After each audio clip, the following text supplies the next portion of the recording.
Good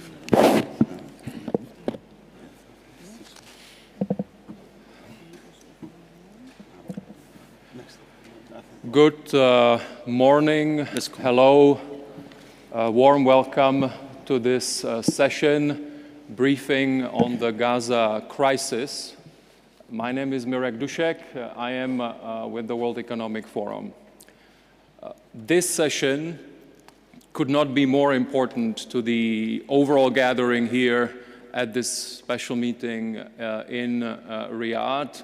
We are really in a critical moment. We are approaching 7 months of the war in Gaza with the attendant tragic humanitarian consequences and the tragic humanitarian situation right now in Gaza.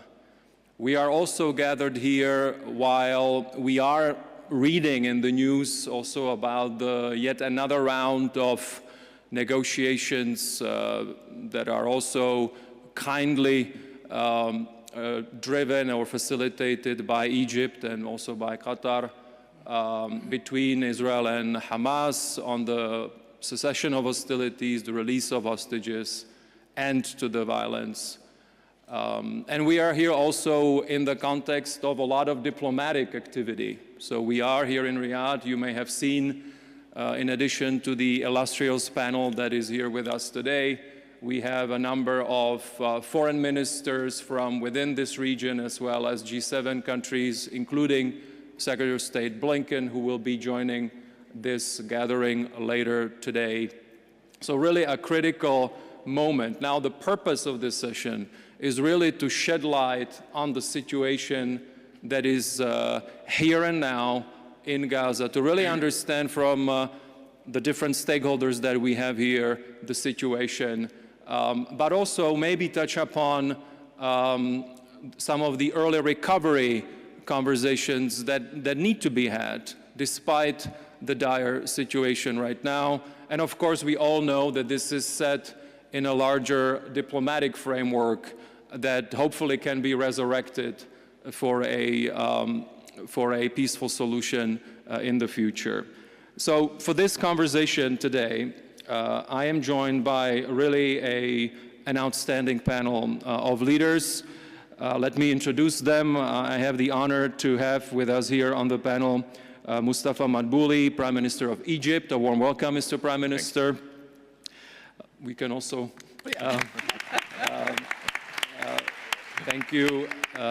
Also, Bishr al-Khossauna, Prime Minister of the Hashemite Kingdom of Jordan. A warm welcome to you. Sieghrid Kaak, Senior Humanitarian and Reconstruction Coordinator for Gaza for the United Nations, but also former Deputy Prime Minister of the Netherlands and Finance Minister. It's the same person. Thank you. And last but not least, Samer Khouri. Samer, you are the Chairman of Consolidated Contractors Company, but also, of course, you are a Palestinian business leader, and so you will be providing the private sector perspective here. Let me start with you, Mr. Prime Minister Mdebouly. I mentioned we would like to focus on the here and now. So if you wouldn't mind providing us your perspective and that of your country. You're bordering Gaza. Obviously, we are all also watching Rafah and what will or not take place there and what would the consequences be. You have been providing a lot of aid. A lot of the aid has been coming from Egypt, through Egypt. I also know you've been having a lot of the humanitarian help there, also in terms of healthcare, etc. But you're also on the receiving end of some of the other consequences of this conflict in terms of the economic impact and the social impact. So if you wouldn't mind just sharing those perspectives from a neighboring country. Over to you. Thank you very much. And let me start, of course, by praising the Saudi Kingdom for organizing such an important event here with the World Economic Forum. And special greetings to, of course, His Majesty King Salman and His Royal Highness Prince Mohammed bin Salman for such a contribution. Let me start, of course, by saying what has started in 7th of October. It's a nightmare for, I think, for all the human being. Because let me start by saying that Egypt, of course, from the early moment, we announced our position that we are totally against any kind of attack against civilians from both sides. So we were not, of course, at all supporting what has taken place in 7th of October against the Israeli civilian. But the consequences from the Israeli side was unbelievable. And what has taken place in 7th of October, all the Palestinians in Gaza has to pay for it. So it was a collective punishment, not punishment for Hamas, but for all Palestinians living in Gaza Strip. So we are speaking about, you can imagine that around 2.5 million inhabitants who were living in this strip, all of a sudden their life has been totally destroyed. You are speaking now, while we are sitting here, more than 34,000 has been killed, more than 77,000 injured, in addition to estimated 7,000 under the rubble or the destruction inside. In addition to this, of course, more than 84% of the health facilities has been totally destroyed. The education system is out of order. More than 70% of the infrastructure has been collapsed. So you are speaking here about a situation that even if today we manage to cease fire and we start to look for the future of this strip, you are speaking maybe, I'm not exaggerating, for decades to just return back to the situation before the 7th of October. From day one, Egypt was standing ready and, of course, to support the Palestinians. And I can say now, without exaggeration, that more than 85% from all humanitarian aid that has reached the Palestinian in Gaza has been raised by the Egyptian government and our civil societies. Basically because we are directly, sharing our borders, and through Rafah Gate and then even afterwards Karam Shalom also, we tried to, of course, pass all kind of aids from our side. Despite that Rafah, originally it is mainly not for trade or, trucks, but mainly for personal. But we open it from day one, and we still, for 24/7, it is open from our side to try to pass, of course, all kind of aids. In addition, we managed to, of course, receive a lot of severe injured cases, and of course, I would like to praise, of course, all support from international institution and other countries who, of course, offered to host some of those injured people and try to treat them there. But also thousands of them has been hosted in Egypt, and of course even cure them and treat them in our hospital facilities. So coming now to what was the cost, direct cost and indirect cost on Egypt. I will just give a general number, an overall number of how many, we never call them refugees in Egypt. We call them our guests and our people. Egypt now accommodates more than 9 million refugees from all the region and even from Africa, because of unrest that was taking place in other countries. So, and roughly we calculated as a country, the direct cost of hosting 9 million refugees in Egypt is more than $10 billion annually. That we are, of course, bearing as a government despite the economic crisis that we are facing. But coming back to the Palestinian, of course, issues, we believe that the most important thing now is to work with our utmost best to avoid attack on Rafah.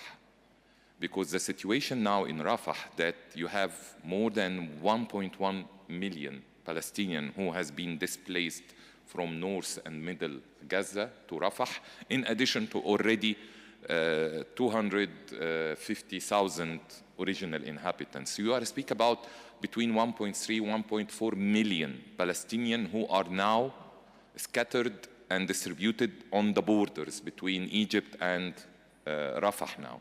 So any kind of attack for those people, it will represent, I cannot describe the word, but it will be, of course, a catastrophic measure. And of course, this might entail, of course, another displacement of those people who might seek any kind of safe place. So maybe they would, of course, put a pressure to cross the border to Egypt. And of course, as Egyptian government, we are, from the humanitarian point of view, we will be ready, of course, to provide all kinds of support to the Palestinian. But if we are speaking about the political side, this means that this will contribute, of course, to the end of the whole Palestinian case and what the whole world has agreed from the early beginning, that there must be a Palestinian state. So all of this, I think, put us as the international society in a situation that we have to do our utmost best to prevent this kind of invasion to Rafah, and really to push the both sides to reach an agreement to cease fire or to hold fire, and have at least a period where they can start the negotiation. But honestly speaking, I would like here to close my first contribution without putting the overall objective for all of us that any kind of negotiation end up with the two-state solution. This crisis will continue, and it will never stop, and it will harm everybody in this region. So we have to work very hard together, I think, the whole world, to really try to stop first this kind of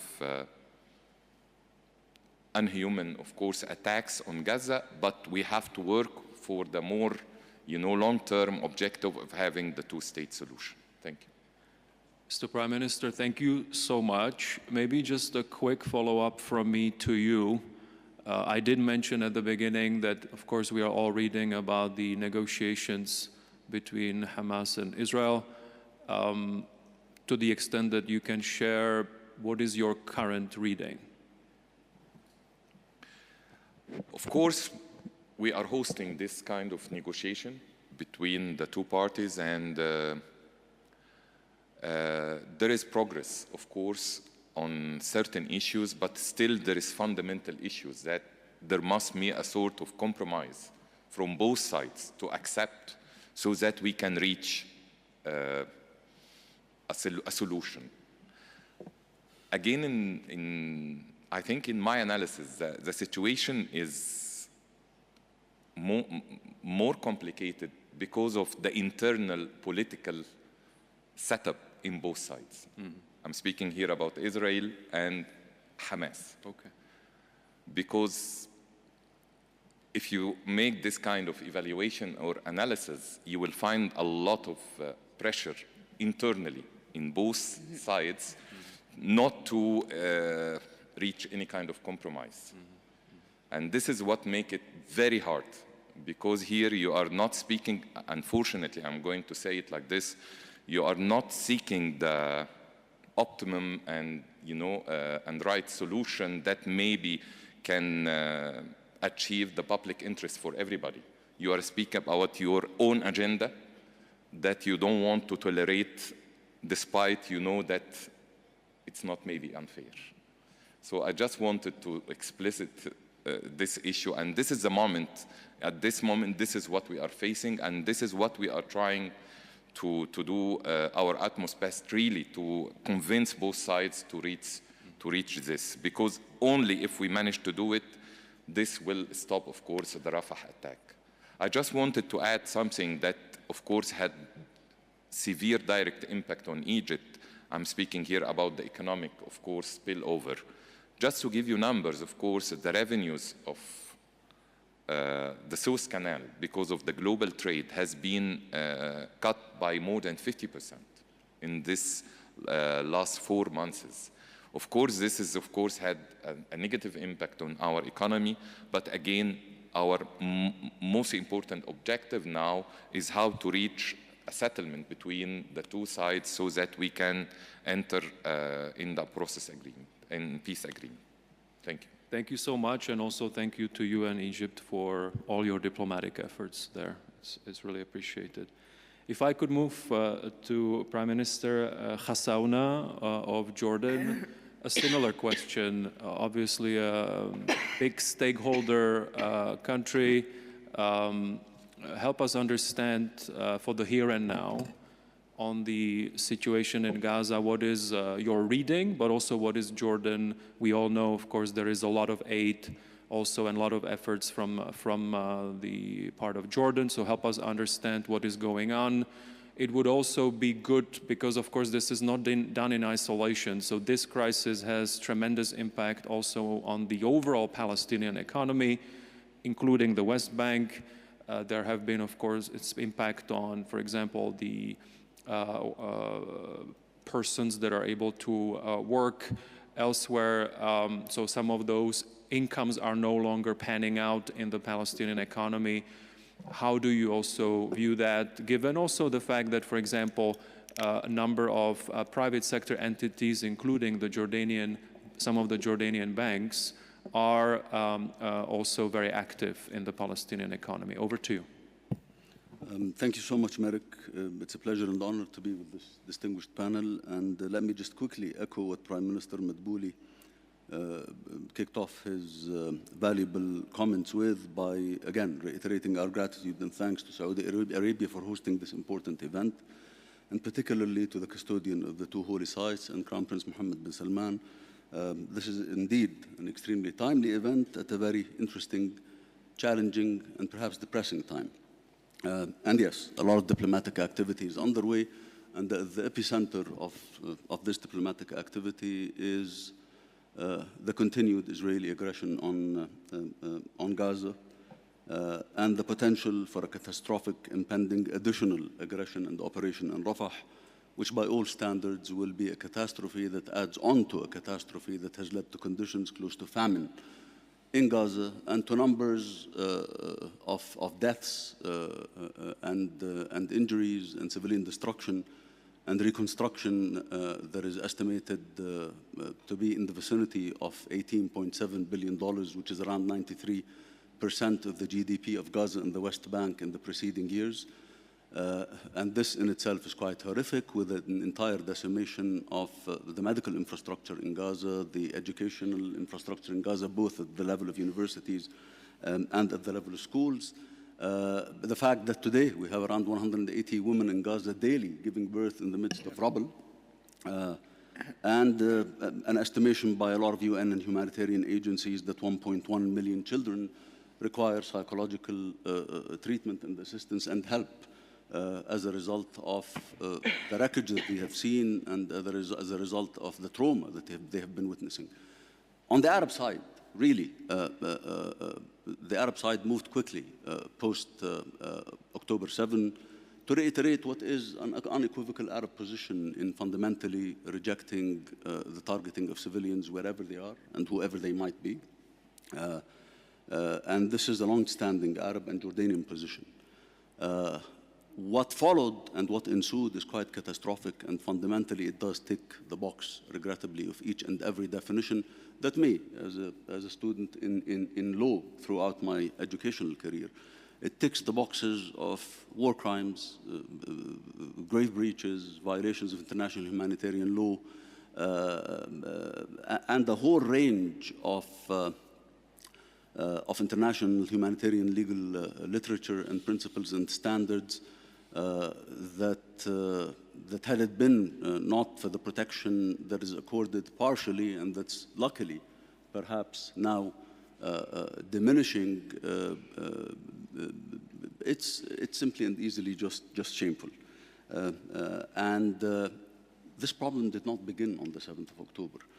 This entire problem and catastrophe is really the product of 70 years of continued Israeli occupation and the rejection to recognize the inalienable rights of the Palestinians to achieve their globally, internationally recognized aspirations, and chiefly among them their right to self-determination and to the establishment of their territorially contiguous independent Palestinian state that lives side by side in peace and prosperity and security with Israel on the 1967 borders with East Jerusalem as its capital, as a requisite that fundamentally would also strengthen Israel's security, regional stability, and regional prosperity, and the prospects for regional integration and for unleashing the potential of this region, which is quite vast and which has consistently been bolted and held back as a result of the continuation of what is at the core of the broader Arab-Israeli discourse, which is the Palestinian-Israeli conflict and the non-realization of the Palestinian national aspirations, and namely the independent Palestinian state in the context of the two-state solution, which is a solution, the only solution, that the world seemingly does actually recognize, with the exception of the current movers and shakers in the Israeli political spectrum, regrettably. And the problem is that, again, our Israeli friends, or some of them, seem to continue to succumb to the notion of repeating the insanity of trying the same thing again and expecting different results, which is not engaging seriously in a political horizon that would fundamentally take us to crossing the finish line in the context of realizing a two-state solution, and working to systematically weaken a Palestinian partner in the context of the defined legitimate Palestinian sole representative, which is the PLO and the PA, and undermining the PA and the PLO systematically, and the work and the function of the PLA by withholding taxes, by investing in the schism that existed between Gaza and between the West Bank, which are the two integral components of a potential Palestinian state, and not empowering the PLO, the PA, to be able to be a partner that can end that schism and that can be fundamentally the partner that can bring closure to the long-standing Palestinian-Israeli conflict and the broader Arab-Israeli conflict. We seem to be falling in the trap fundamentally of following the agenda of narrow-minded politicians and political calculus, frankly speaking, and it is quite catastrophic. Because today it is about the political calculus of some politicians in Israel at the expense of frankly, the security of Israelis, the safety of Israelis, the safety of Jordanians, Egyptians, Saudis, Arabs, and all in our region and beyond the region into really global peace and security. And we have seen the skirmishes between Iran and Israel a couple of weeks ago, which again, they were averted from a full-blown regional escalation that we have consistently been warning from in the event that this madness and this assault on Gaza and aggression on Gaza continues. And that threat, again, continues. Today, the Rafah operation would be catastrophic. The world should unite in bringing about a sustained ceasefire and ensures the continuous and sustained flow of humanitarian assistance and goods into Gaza. We have assumed the leading role in Jordan early on, 4 months ago, in streamlining the efforts aimed at achieving headway with making humanitarian aid and assistance reach Gaza when the king hosted a meeting for the different humanitarian agencies in Amman. We were pioneering in fundamentally introducing the innovative aspect of airdrops for humanitarian assistance, realizing that this is not sufficient, and we have basically mobilized continuously to attempt and try to generate sufficient leverage and pressure to ensure the opening of all border crossings, all of the border crossings, to allow the crossing of goods that are needed, because nothing compensates for a continuous, sustained, uninterrupted land bridge. And we are now continuing to basically push again for Israel to enable the UN personnel in Gaza to conduct the necessary distributions. This is, as Sigrid would correctly point, this is not about counting trucks, although counting trucks is important. What used to enter to Gaza before October 7th used to be 500 trucks under normal conditions of siege, but not of aggression and decimated infrastructure and human rights violations and the lack of the basic requisites of life and being on the brink of famine for the Palestinians.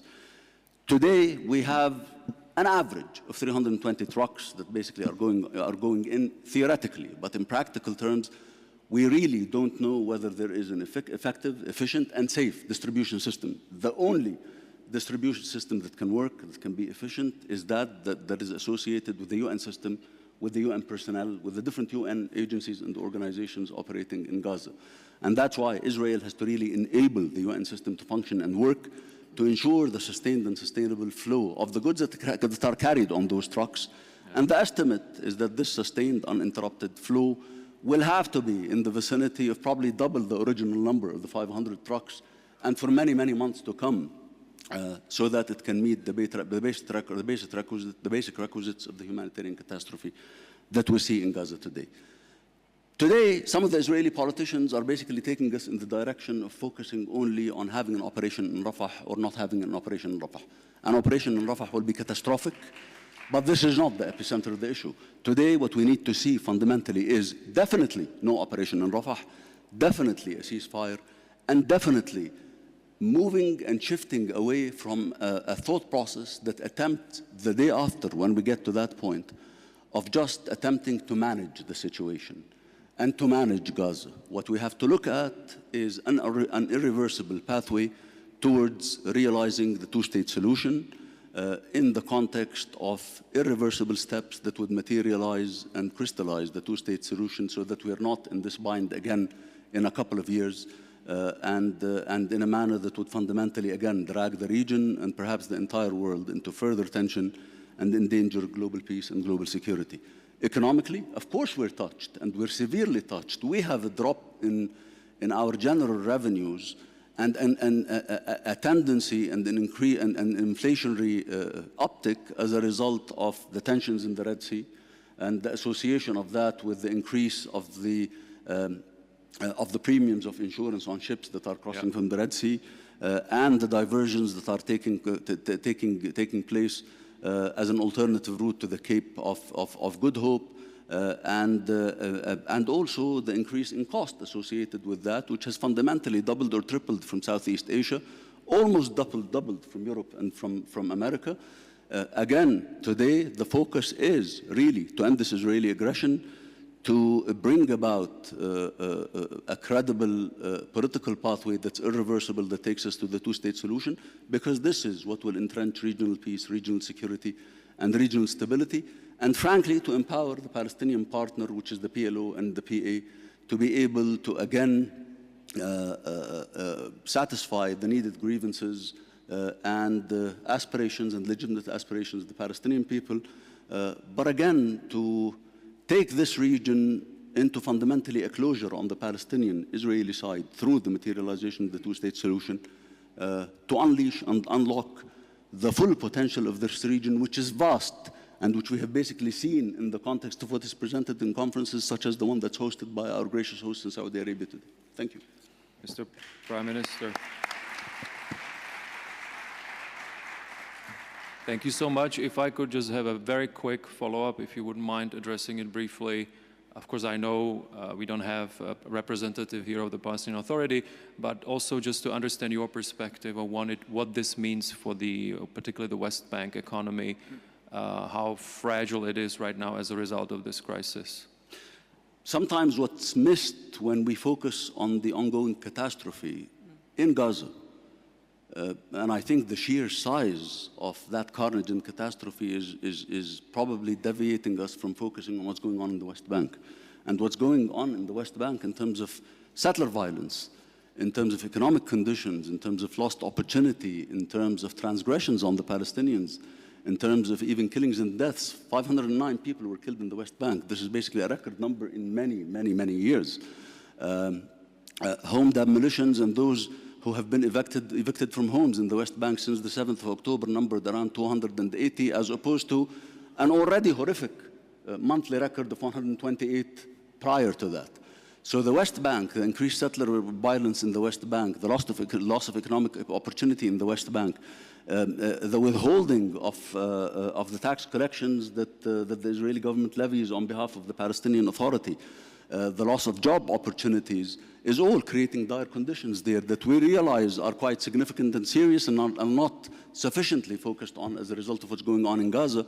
But His Majesty the King was very quick to really recognize that this is happening, and this is why some of our strategic reserves of wheat and barley were directed to assist the Palestinian Authority, and also we have deployed a field hospital to complement and assist the Palestinian Authority and the health sector in the West Bank, and we deployed a hospital to Nablus in addition to two field hospitals that operate in Gaza.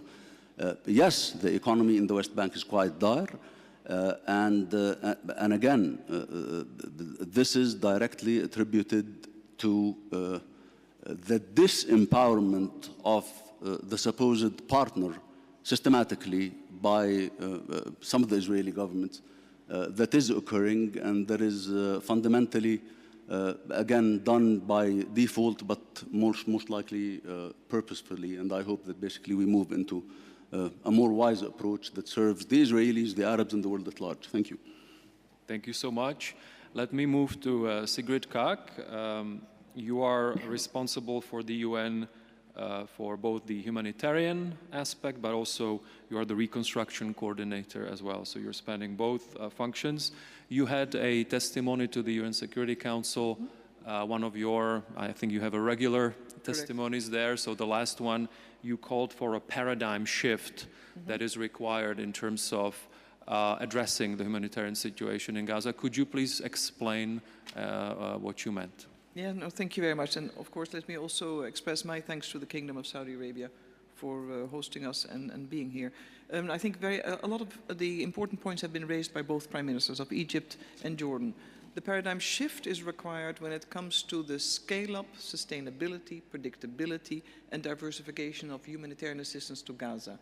We've moved from food, which was urgent, dealing with a situation of near famine conditions, certainly in the north, people, the majority or almost all citizens in Gaza, Palestinians, being food insecure, to now having some supplies in. The Israeli government has responded to pressures and requirements and asks also by the UN in the adoption of a number of measures on 5th of April.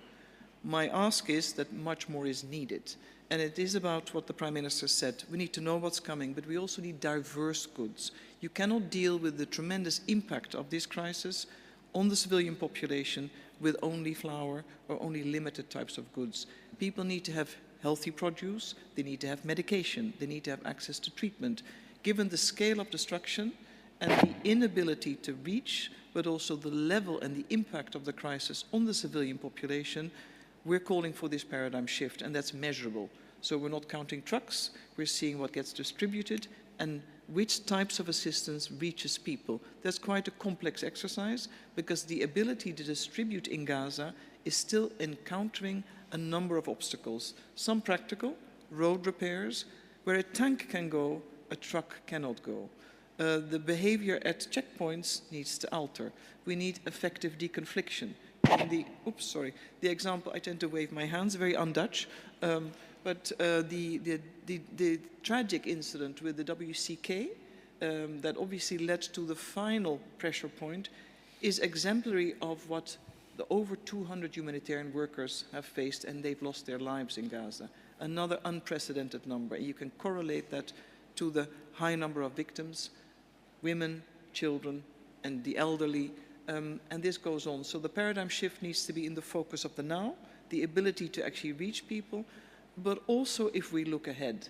Because needless to say, the reconstruction efforts, not only politically, but also from an investment perspective, are all tied to the political parameters, the two-state solution.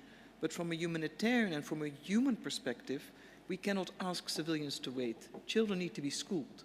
Over 1 million children are not being schooled. It will be a school in a tent, potentially, for a while, as the UNRWA educational facilities are actually used as shelters for families. How do we provide for shelter? How do we provide for the rehabilitation of the health clinics? If we want to avert a further epidemic of communicable diseases which are predictable in Gaza right now, given the absence of water, given the absence of clean of sewage treatment, of sanitation, we need to act now. And this cannot wait for the political solution. Whilst we are clear on the parameters and the immediate return of the Palestinian Authority to resume its governance. A second aspect of paradigm shift that is needed, and I'll pause here then immediately to give space to Samer, is stabilization. Without security, without a resumption of security services that are credible and that are an aspect of governance, it's very difficult to implement because lawlessness has occurred as the de facto police was no longer allowed to operate.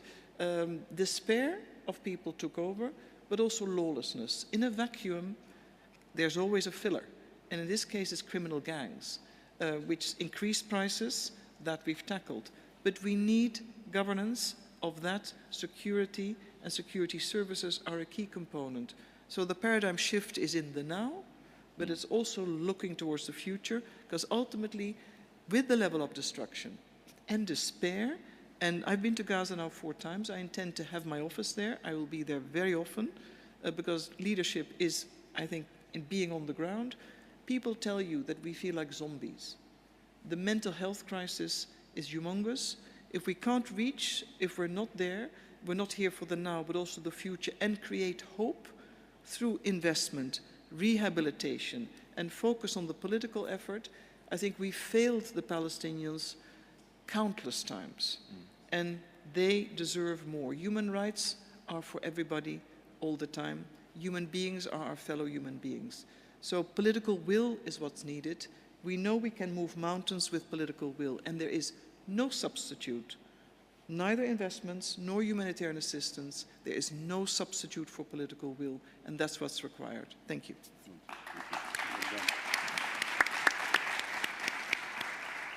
Thank you so much, Ms. Kag. Samer Khouri, as I said, you are, of course, you are a Palestinian private sector leader, engaged not only in your industry, but I know you're very active in Palestine overall. I have known you for a while. Now, what more can be done in this current situation? And I know, and Ms. Kag, I think you've outlined some of the things, but also from a private sector perspective, I know you have some ideas. What more can be done in this situation? First, I will start for all of us around this room to pray for the people who lost their lives from both sides. Yeah. And another point, we pray for the politicians worldwide to stop this massacre, because we all cannot stop it. Yeah. I'm going to touch on water, energy, hospital, with specific acts from the private sector. The water, to give everybody perspective, 80% of the water in Gaza before was coming from local aquifers, 300 wells. The private sector is willing to upgrade that.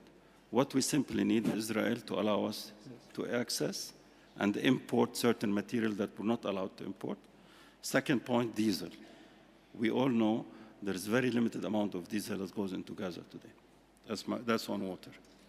Energy, Gaza used to have 400 megawatt.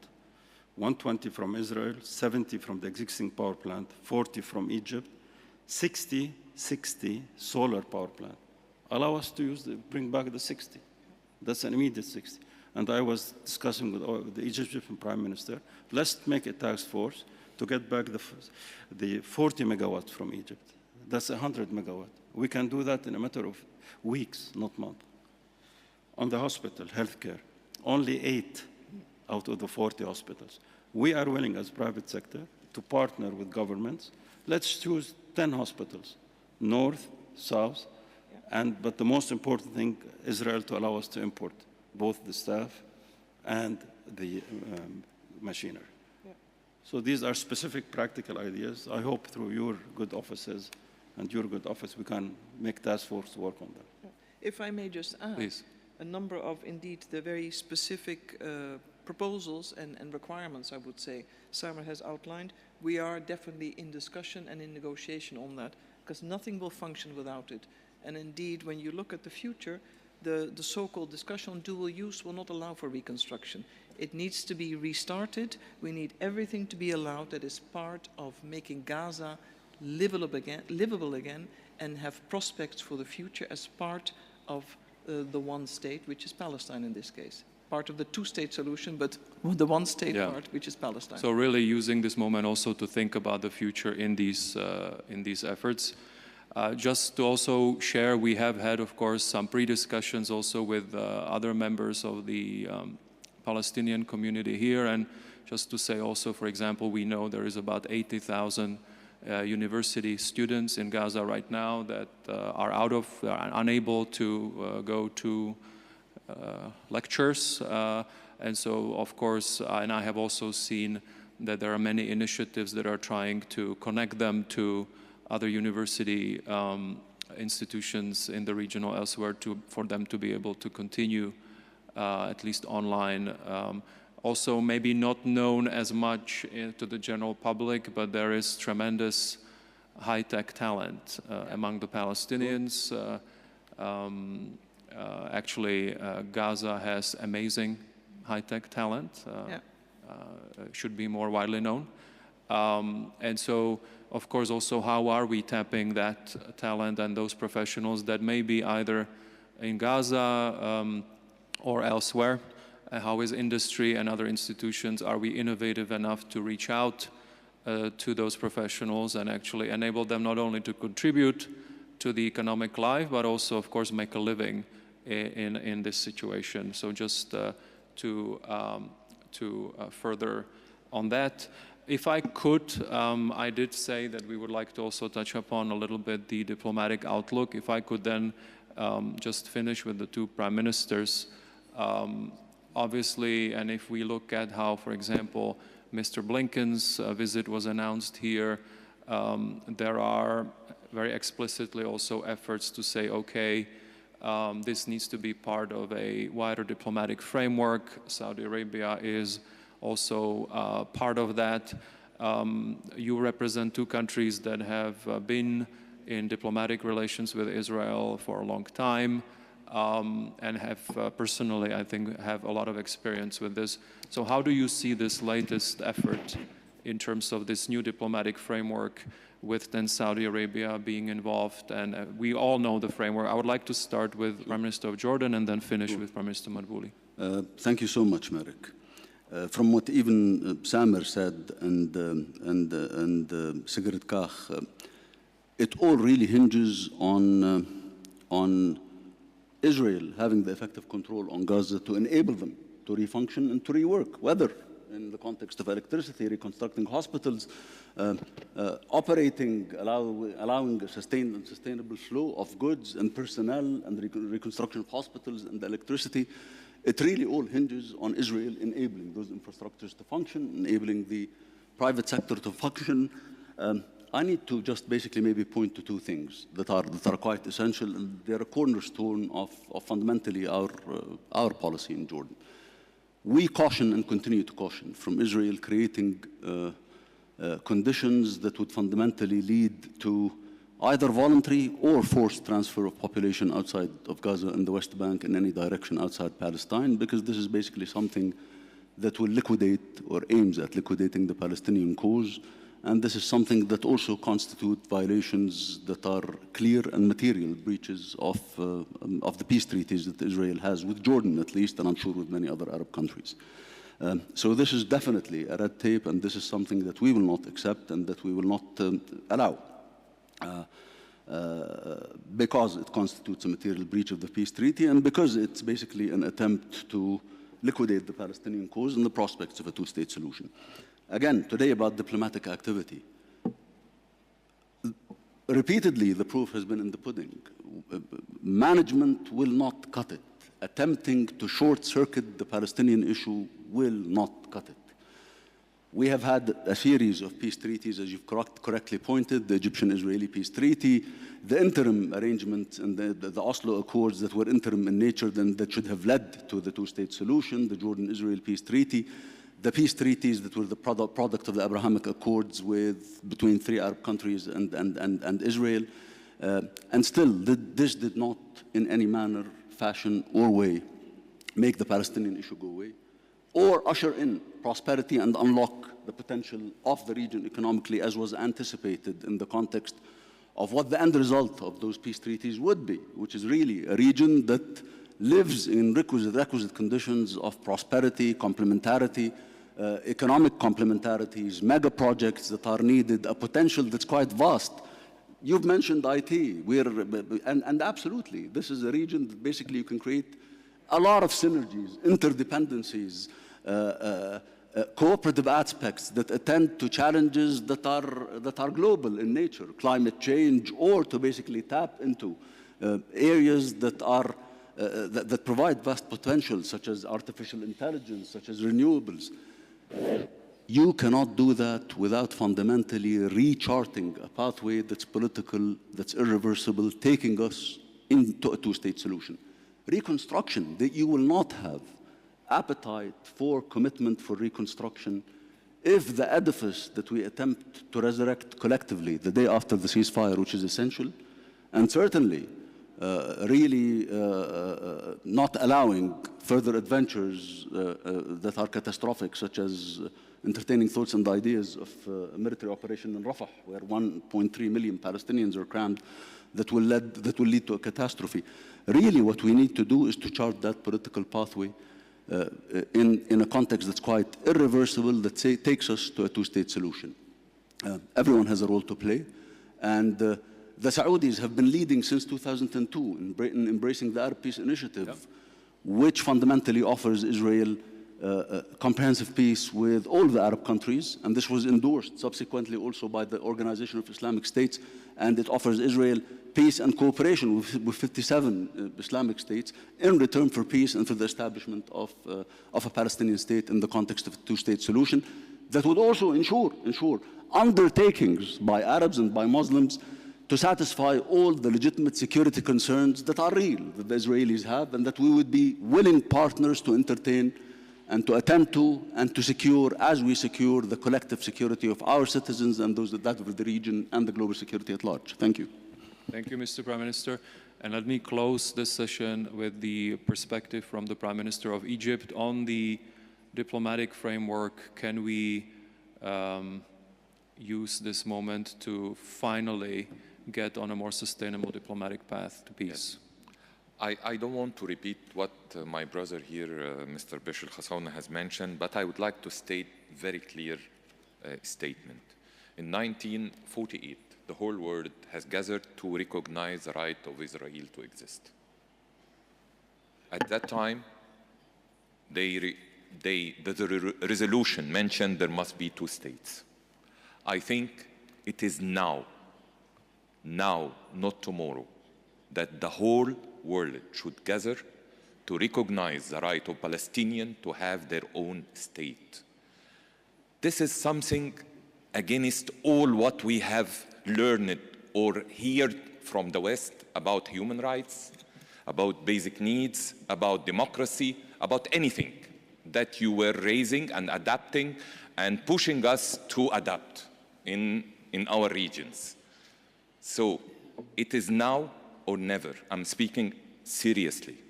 If you could imagine that postponing this decree or this recognition will solve it or will be pro-Israel interest, you are totally wrong.